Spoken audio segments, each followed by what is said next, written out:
our journey so far has been interesting, very interesting, with a lot of lessons along the way. But that's what life is about.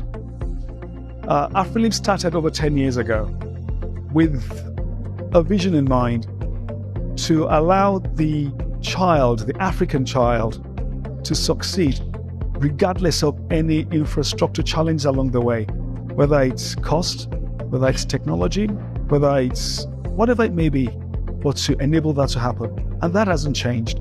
The landscape may have changed, but that goal hasn't changed. So up until now, we've looked at the way that schools, teachers, and learners can really adapt to the changing landscape of skills and technology to get to where they need to get to. And where we are today, we have technology changing rapidly.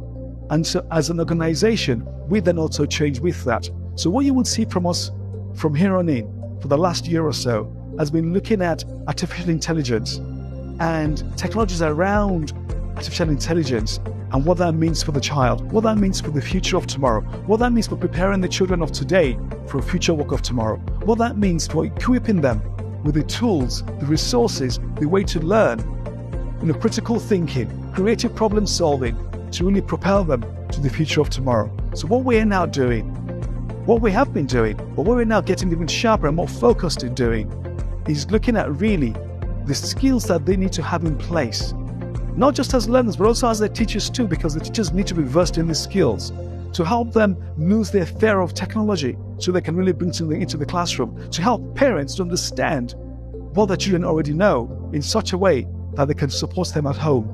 But primarily, to make sure that these children, who are the future of the world, we can equip them today for a future work of tomorrow, because we cannot use the tools of yesterday to propel the children of today to a future of tomorrow. We need to be able to look at the future that's coming and provide them with the right skill set. So that's why you hear us talking about GPT, artificial intelligence, robotics, automation, natural language processing, because these are the tools that we need to equip them with today so that they can master it and they can compete at the international levels, globally, wherever they may exist.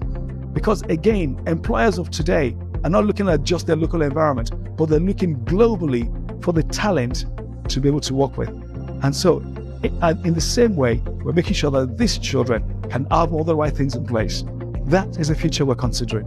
That is the future that we want schools to consider with us. That is what we want to take parents with us. That's where we as a team are focusing and listening to the voice of the child to take them to.